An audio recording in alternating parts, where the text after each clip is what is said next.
Assalamualaikum warahmatullahi wabarakatuh. Selamat malam semuanya karena di sini sedang malam ya. Baik, di sini kita akan mempresentasikan tentang kedudukan dan fungsi bahasa Indonesia sebagai bahasa nasional dan bahasa negara. Ya. Jadi di sini kita dari kelompok 2 dengan nama-nama kelompok sebagai berikut. Jadi yang pertama saya sendiri di sini sebagai moderator yaitu Abdul Hafiz, dan yang kedua ada Mira Sistiarianti, dan yang ketiga ada Surisma Nafira, dan yang terakhir ada Herlani.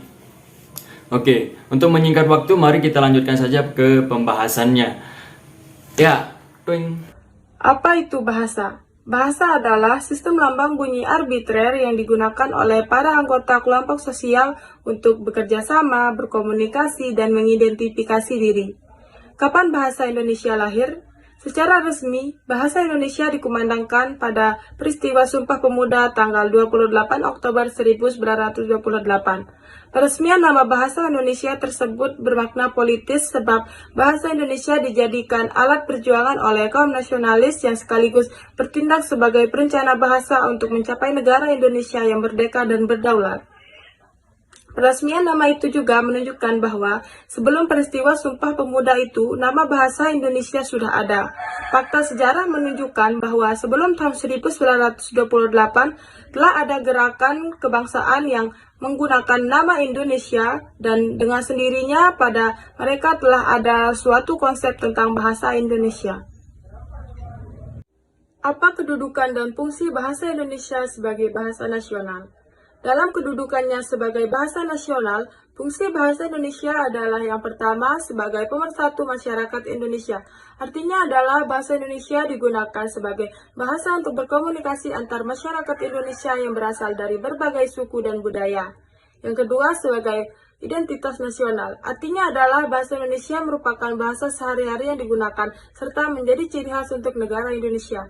Yang ketiga sebagai kebanggaan bangsa Indonesia. Artinya adalah bahasa Indonesia dibuat oleh orang Indonesia serta sebagai bahasa pemersatu. Dan yang keempat, untuk berkomunikasi masyarakat Indonesia. Artinya adalah secara garis besar fungsi ini tidak berbeda jauh dengan fungsi pemersatu dan bahasa pemersatu.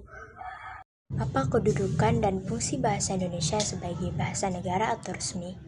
Pertama, bahasa sebagai bahasa resmi kenegaraan. Bahasa Indonesia ini digunakan untuk keperluan surat menyurat dinas, bahasa dalam suatu jabatan, dan digunakan pula dalam suatu administrasi pemerintahan, termasuk pengadilan dan parlemen. Kedua, bahasa sebagai pengantar pendidikan. Bahasa Indonesia ini digunakan untuk semua kegiatan pendidikan yang ada di Indonesia. Contoh nih dari kita TK sampai kuliah, selalu mengajarnya menggunakan bahasa Indonesia. Ya, kecuali di daerah yang masih tertinggal, masih menggunakan bahasa daerahnya sendiri. Ketiga, bahasa sebagai alat komunikasi. Bahasa Indonesia ini digunakan sebagai alat komunikasi, itu maksudnya sebagai wahana interaksi sosial melalui bunyi ataupun juga tulisan.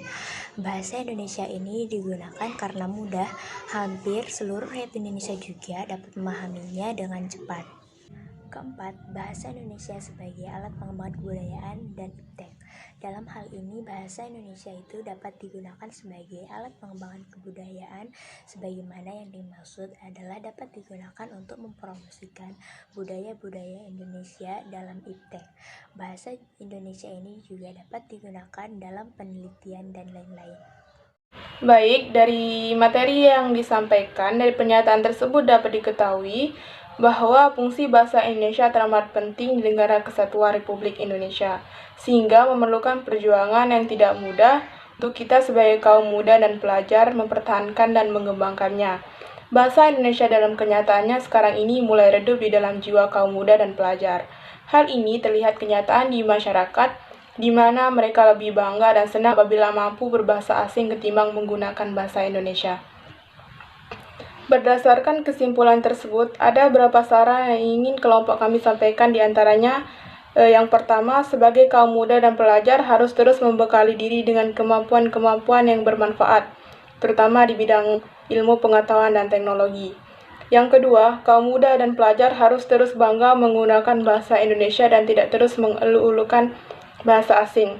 Karena dengan bangga terhadap bahasa Indonesia, berarti kita ikut berperan mempertahankan salah satu jati diri NKRI Negara Kesatuan Republik Indonesia.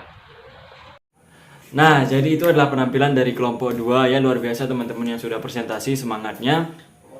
Dan saya ucapkan terima kasih juga untuk audiensi sudah meluangkan waktunya untuk mendengarkan presentasi dari kami, terutama dosen yang terhormat.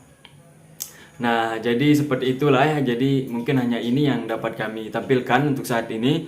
Kami ucapkan terima kasih banyak ya sekali lagi buat teman-teman, buat audiensi, buat dosen terhormat. Jadi sekian, wallahul muwaffiq wal hadi ila sabilir rasyad. Assalamualaikum warahmatullahi wabarakatuh.